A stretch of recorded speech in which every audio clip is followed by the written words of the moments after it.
नमस्कार, मेरा नाम है ब्रिजभान मौर्य और आप देख रहे हैं आपका अपना YouTube channel study for chemistry. मैं आप लोगों को इस वीडियो में हाई स्कूल का साइंस पढ़ाने वाला हूं और हाई स्कूल के साइंस में चैप्टर नंबर 1 रासायनिक अभिक्रियाएं एवं समीकरण। आप लोग जिनको भी हाई स्कूल पढ़ना है, मैं अपने इस यूट्यूब चैनल पर हाई स्कूल के साइंस का पूरा वीडियो बनाऊंगा। आप लोग बने रहिएगा मेरे साथ और बहुत थोड़े समय में मैं आप लोगों को बहुत कुछ बताऊंगा। तो चलते हैं, देखते हैं। इसमें चैप्टर का नाम है रासायनिक अभिक्रियाएं एवं समीकरण। सबसे पहले हम देख लेते हैं कि इस चैप्टर में हमें कौन कौन सी टॉपिक्स पढ़ना है। तो सबसे पहली टॉपिक है, हम जानेंगे कि रासायनिक अभिक्रिया होती क्या है। उसके बाद में जानेंगे रासायनिक समीकरण क्या है। उसके बाद रासायनिक समीकरण लिखने की विधि क्या है, मतलब कैसे लिखेंगे। उसके बाद पदार्थों का भौतिक स्वरूप अगर हमें दर्शाना हो रासायनिक समीकरण में तो कैसे दर्शाएंगे। आगे है समीकरण को हम संतुलित कैसे करेंगे, संतुलित रासायनिक समीकरण क्या होता है और उसका क्या महत्व है। आगे हम देखेंगे रासायनिक अभिक्रिया के प्रकार क्या होती है और ऊष्मा के आधार पर रासायनिक अभिक्रिया कितने प्रकार की होती है। द्विविस्थापन अभिक्रिया क्या है और क्षेपण अभिक्रिया क्या है। ऑक्सीकरण अपचयन क्या है, संक्षारण क्या है, विकृत गंधिका क्या है, रिडॉक्स अभिक्रिया क्या है। हम एक एक करके सीखते हैं। तो इसी क्रम में सबसे पहले देखते हैं रासायनिक अभिक्रिया। तो रासायनिक अभिक्रिया आप लोग देखते होंगे, सुने होंगे कि रासायनिक अभिक्रिया क्या होती है। आप लोग ये भी देखते होंगे कि जैसे हम किसी पदार्थ को गर्म करते हैं तो उसका कलर बदल जाता है। ये देखे होंगे कि कोई पदार्थ अगर हम किसी में मिला देते हैं तो उसका अवस्था बदल जाती है, जैसे ठोस से द्रव में हो जाता है। जैसे दूध में अगर थोड़ा सा दही डाल दें तो उसमें अवक्षेप सा आ जाता है। तो ये क्यों होता है। तो हम ये कह सकते हैं कि यदि किसी पदार्थ में रासायनिक परिवर्तन होता है तो हम कहते हैं कि वहां पर रासायनिक अभिक्रिया हो रही है। रासायनिक अभिक्रिया क्या होती है, यदि किसी पदार्थ में रासायनिक परिवर्तन हो रहा है तो हम क्या कहेंगे कि रासायनिक अभिक्रिया हो रही है। अब ये रासायनिक परिवर्तन क्या है। रासायनिक परिवर्तन हम कुछ पॉइंट्स होती हैं जिसे देखकर बता सकते हैं कि इसमें रासायनिक परिवर्तन हो रहा है या नहीं। तो इसमें रासायनिक परिवर्तन में पहला है कि अगर रंग में परिवर्तन आ रहा हो। किस में परिवर्तन आ रहा हो, रंग में परिवर्तन आ रहा हो तो हम क्या कहेंगे कि इसमें रासायनिक परिवर्तन हो रहा है और वहां पर क्या होगा, रासायनिक अभिक्रिया होगी। जैसे रंग में परिवर्तन का कोई एग्जाम्पल, कापर को जब हम जलाते हैं तो कापर का पहले रंग कैसा होता है, भूरा, बाद में जलने के बाद काला हो जाता है। तो वहां पर क्या होगा, रंग में परिवर्तन होगा और कौन सी अभिक्रिया होगी, रासायनिक अभिक्रिया होगी। जैसे इसको देख लें, ये कापर है, इसको जलाएंगे, किस में जलाएंगे, ऑक्सीजन की उपस्थिति में। कापर का रंग कैसे होगा, पहले भूरा होगा, फिर ये किस में बदल जाएगा, कापर ऑक्साइड में, और इसका रंग कैसे हो जाएगा, काला हो जाएगा। तो यहां पर कापर के साथ रासायनिक परिवर्तन हो रहा है कापर का, तो यहां पर क्या होगी, रासायनिक अभिक्रिया होगी। ऐसे दूसरा परिवर्तन जो हम देखेंगे, अवस्था में परिवर्तन। किस में परिवर्तन हो, अवस्था में परिवर्तन हो। जैसे अवस्था में परिवर्तन का मतलब, अवस्थाएं पदार्थ की तीन ही प्रकार की होती हैं, ठोस, द्रव एवं गैस। मतलब अगर ठोस से द्रव में, द्रव से गैस में या गैस से द्रव में कोई पदार्थ बदल रहा हो तो हम वहां कहेंगे कि इस पदार्थ का रासायनिक परिवर्तन हो रहा हो। और रासायनिक परिवर्तन होगा तो वहां पर रासायनिक अभिक्रिया होगी।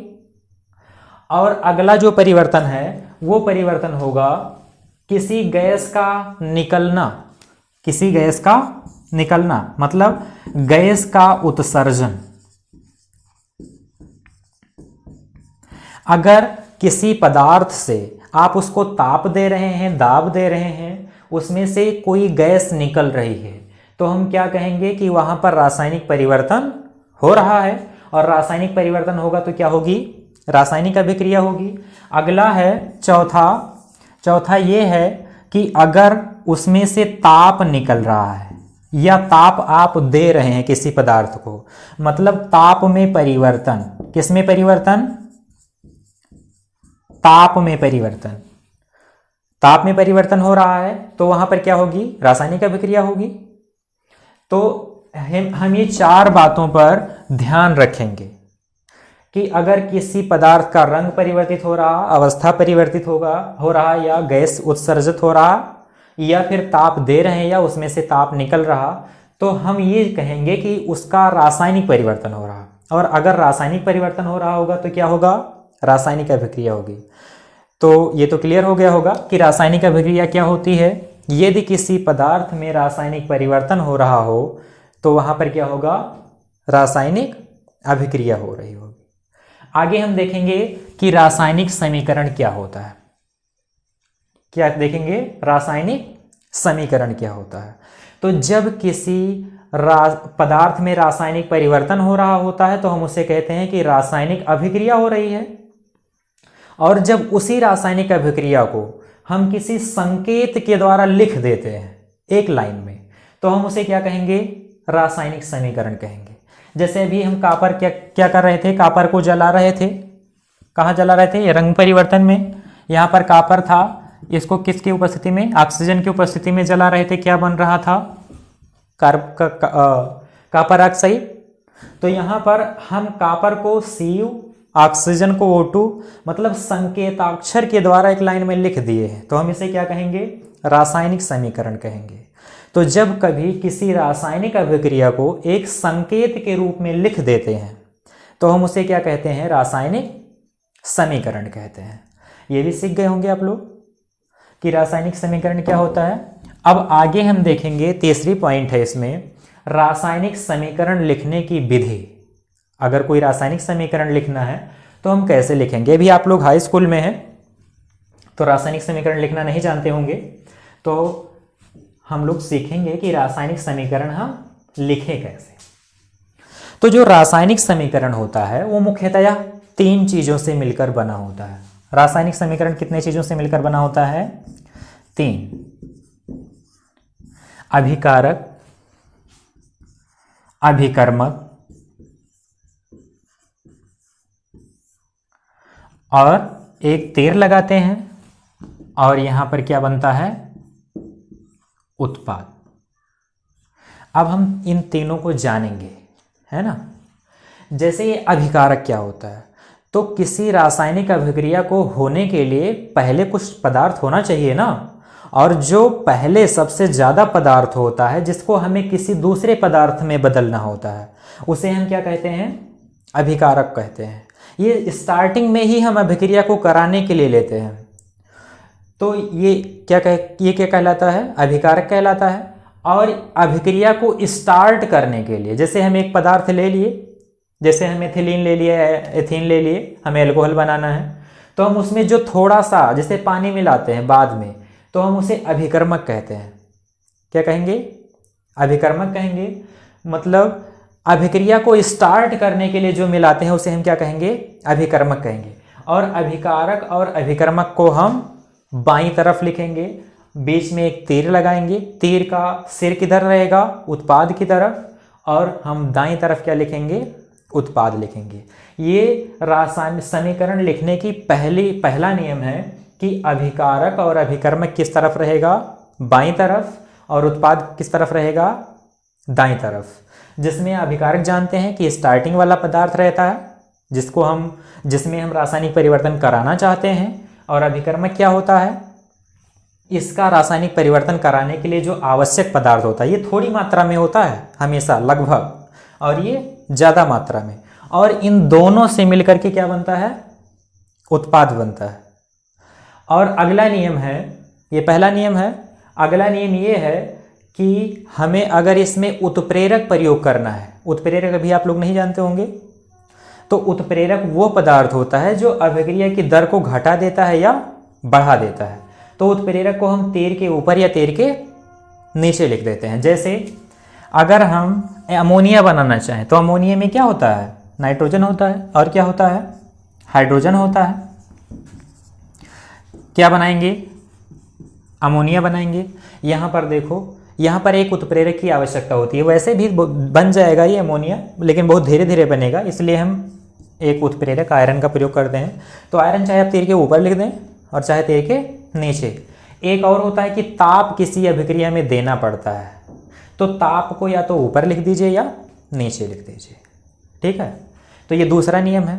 अगला है कि यदि अगर हमें इन पदार्थों की, जैसे ये अभिकारक है, अभिक्रमक है और उत्पाद है, तो ये तीन ही अवस्था में हो सकता है, या तो ठोस होगा, या तो गैस होगा, या तो द्रव होगा, या तो फिर किसी का जलीय विलयन होगा।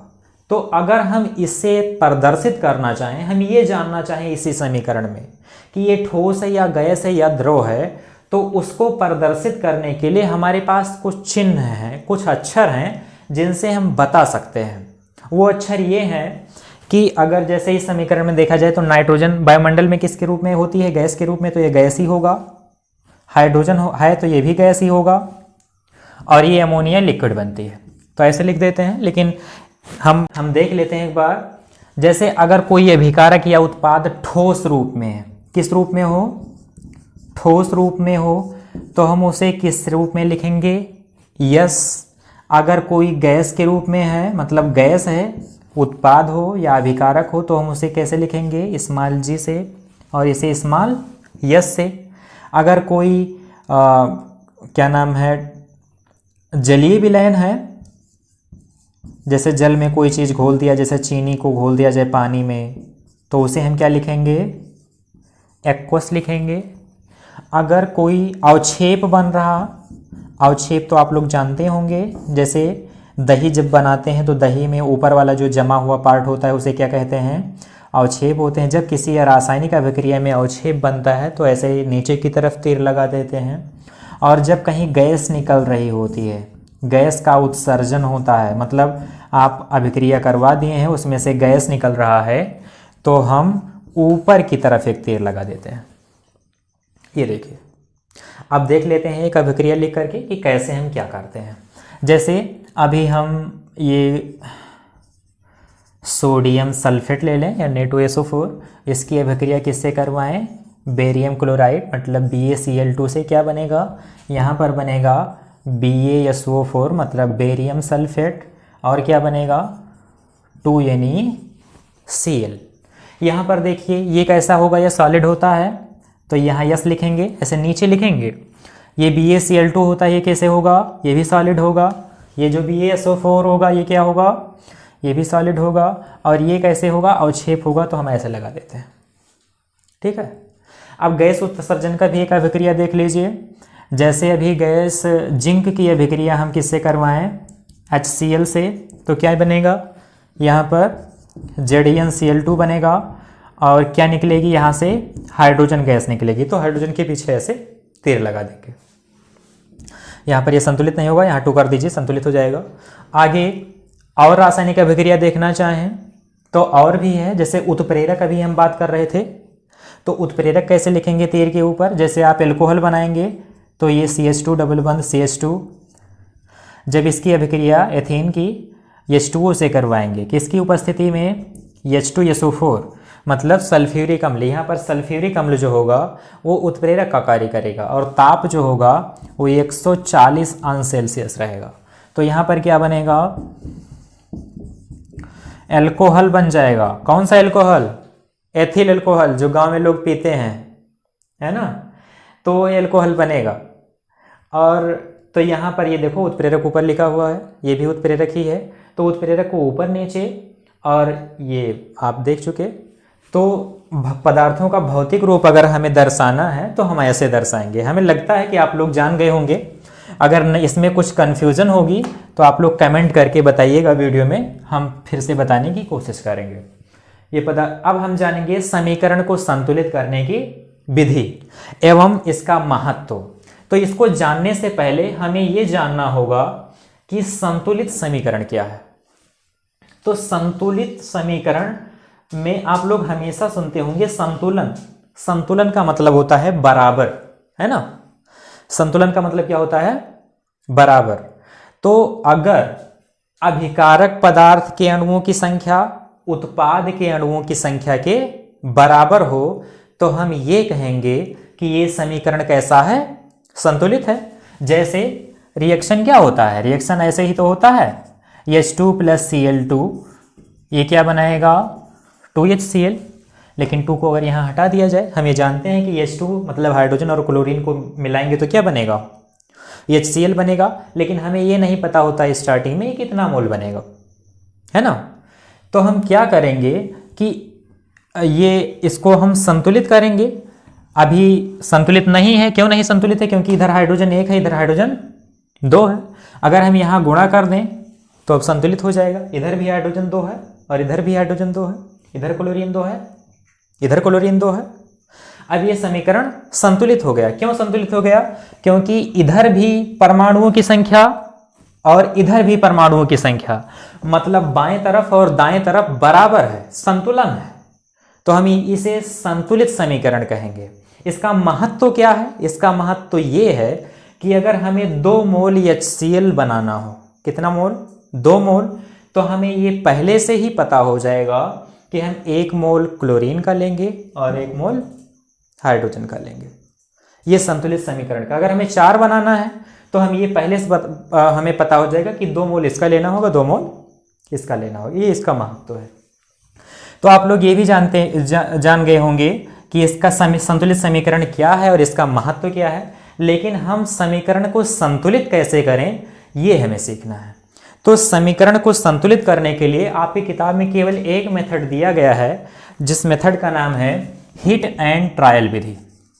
कौन सी विधि, हिट एंड ट्रायल विधि। इस विधि का नाम ही ऐसे है कि मतलब ट्रायल करो, हिट हो गई तो हो गई, नहीं तो कोई बात ही नहीं। ये देखिए, ट्रायल कीजिए। एक रिएक्शन लेते हैं हम लोग सबसे पहले, जैसे N2 प्लस H2 क्या बनाएगा, अमोनिया बनाएगा। क्या ये संतुलित है, देख लेते हैं। यहाँ पर नाइट्रोजन 2, यहाँ पर नाइट्रोजन 1, यहाँ पर हाइड्रोजन 2, यहाँ पर हाइड्रोजन 3, संतुलित नहीं है। तो संतुलित नहीं है तो संतुलित करने कैसे करेंगे हम। संतुलित करने का सबसे पहला नियम है कि हम अभिकारक के जो अणु हों या यौगिक हों उनको हम एक ब्रैकेट में या एक गोले में बंद कर देते हैं। ये बंद इसलिए करते हैं क्योंकि हम जिन भी संख्याओं से गुणा या भाग करेंगे समीकरण में, वो हम इसके अंदर नहीं कर सकते, वो हम केवल यही करेंगे। भले ही इसका तिरछा गुणा करें, लेकिन ये नहीं कर सकते कि यहाँ पर N2 है तो हम 2 से यहाँ गुणा कर दें, नहीं कर सकते। या यहाँ पर EH3 है और यहाँ पर N1 है तो यहाँ पर हम 2 कर दें, ऐसा नहीं कर सकते। तो इसीलिए हम क्या करेंगे, गोला बना देंगे। ठीक है, अब देखेंगे। अब पहला नियम क्या है, गोला बनाएंगे। दूसरा नियम क्या है, दूसरा नियम ये है कि हम ऐसे कोई तत्व ढूंढेंगे इसमें जो सबसे ज़्यादा हो। क्या हो, सबसे ज़्यादा हो, और हम उसे संतुलित करना चाहें। यहाँ पर N2 कितना है, 2 है। यहाँ पर नाइट्रोजन कितना है, 1 है। तो हम नाइट्रोजन को यहाँ 2 से गुणा कर देते हैं, यहाँ 2 नाइट्रोजन हो गया। अब यहाँ क्या करेंगे, यहाँ भी हम 2 से करेंगे, यहाँ पर नहीं करेंगे, यहाँ पर ही करेंगे। तो यहाँ हम 2 से गुणा कर देंगे। अब यहाँ तो संतुलित हो गया नाइट्रोजन, हाइड्रोजन की संख्या संतुलित है अभी। यहाँ पर हाइड्रोजन कितना हो गया, 3 दूनी 6। हमेशा ये देखिएगा कि अगर आगे गुणा है तो हम, अगर अणु नीचे लगा हुआ है तो इसका तिरछा गुणा कर लिया करेंगे। जैसे 3 दूनी 6 हाइड्रोजन है यहाँ, तो यहाँ पर 2 ही हाइड्रोजन है, तो हम इसे किससे गुणा कर दें कि ये 6 हो जाए, 2 को 3 से, तो हम 3 से गुणा कर देंगे, 3 दूनी 6। अब देख लीजिए, 2 नाइट्रोजन यहाँ भी, 2 नाइट्रोजन यहाँ भी, 3 हाइड्रोजन यहाँ भी, 6 हाइड्रोजन यहाँ भी, 6 हाइड्रोजन यहाँ भी। अब ये समीकरण संतुलित हो गया। ऐसे ही हम और समीकरण लेंगे, जैसे आप ले लीजिए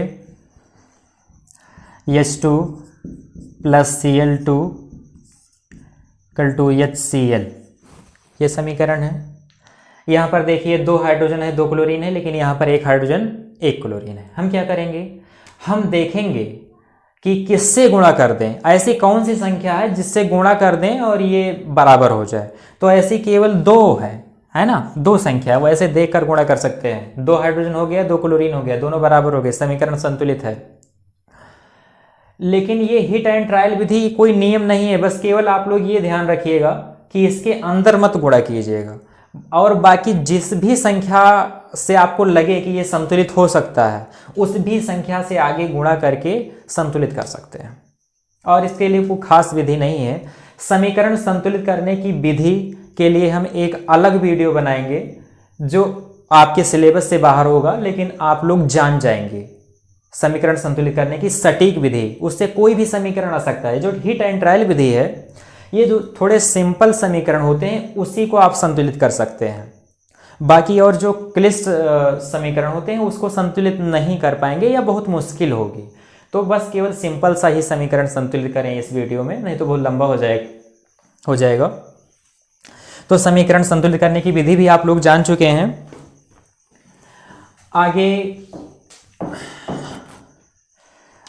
आगे जो आपकी टाइप है वो है रासायनिक अभिक्रिया के प्रकार।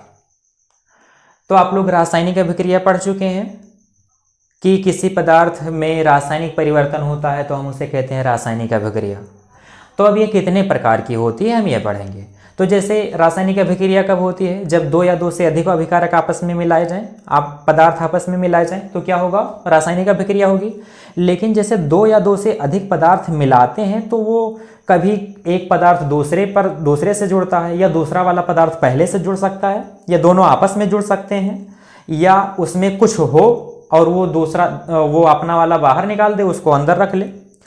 तो अभिकारक पदार्थों के आपस में जुड़ने के आधार पर अभिक्रिया को मुख्यतया 3 प्रकार से विभाजित किया गया है। कितने प्रकार से विभाजित किया गया है? 3 प्रकार से। ये मुख्य रूप से अभिक्रिया को, जो पहली अभिक्रिया है वो है संयोजन अभिक्रिया। कौन सी है? संयोजन अभिक्रिया। इसको इंग्लिश में कहते हैं एडिशन रिएक्शन। इंग्लिश भी आप लोग देखा कीजिए थोड़ा थोड़ा। Addition reaction. यहां पर देखिए, जैसे ऐड का मतलब आप लोग जानते होंगे। ऐड का मतलब तो जुड़ना। हिंदी में संयोजन का मतलब भी जानते होंगे, जुड़ना। तो जब कोई दो या दो से अधिक अभिकारक पदार्थ को आपस में मिलाया जाए और वो आपस में जुड़ जाएं, आकर के क्या हो?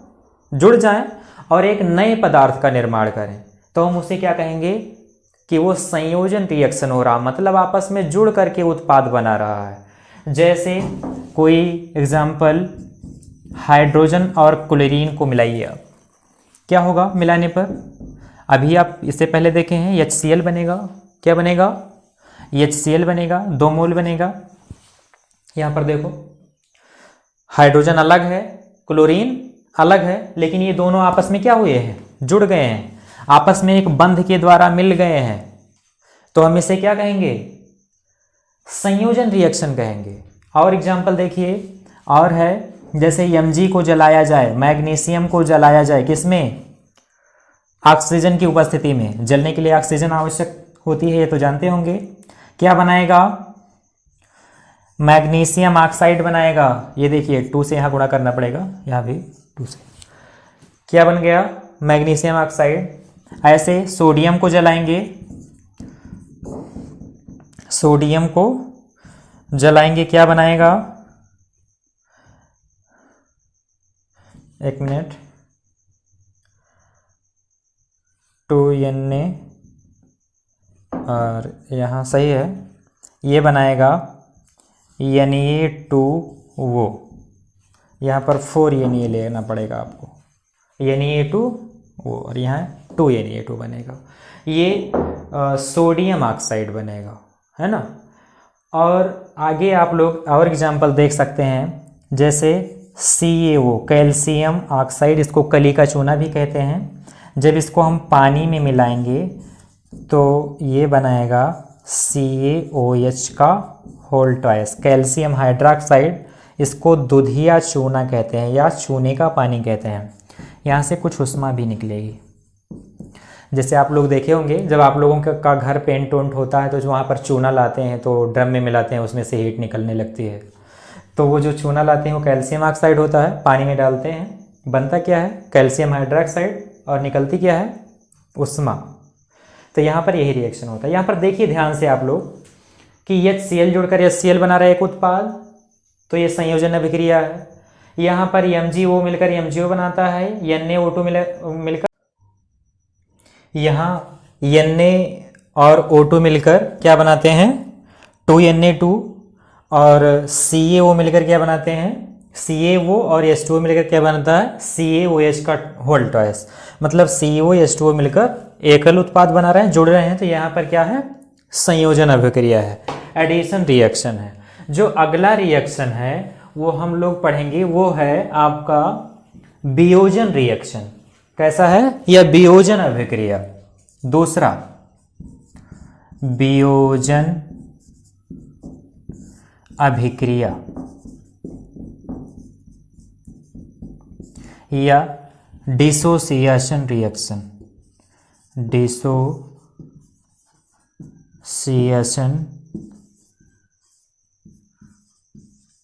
रिएक्शन। ये क्या होती है, जब दो या दो से अधिक अभिकारक या एक ही अभिकारक आपस में टूटकर दो या दो से अधिक उत्पाद बनाएं, तो वहां पर क्या, वो कौन सी अभिक्रिया कहलाती है, वियोजन अभिक्रिया कहलाती है। जैसे इसका परिभाषा क्या होगा, जब वह अभिक्रियाएं जिसमें अभिकारक वियोजित होकर दो या दो से अधिक उत्पाद बनाता है, तो उसे हम क्या कहते हैं, वियोजन अभिक्रिया कहते हैं। जैसे आपका हो गया कैल्शियम कार्बोनेट CaCO3, जब इसे आप गर्म करेंगे मतलब उष्मा देंगे, तो ये किस में टूट जाएगा, कैल्शियम ऑक्साइड में, और किस में टूट जाएगा, कार्बन डाइऑक्साइड। यहाँ पर एक अभिकारक किस में टूट गया, दो उत्पाद में, तो यहाँ वियोजन अभिक्रिया है, मतलब ये वियोजित हो जाता है।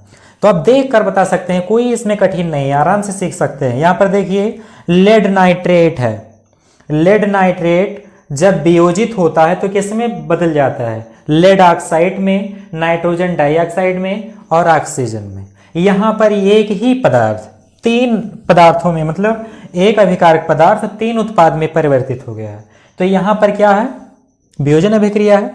आगे जो अगली अभिक्रिया है वो कौन सी है, वो है आपकी प्रतिस्थापन अभिक्रिया।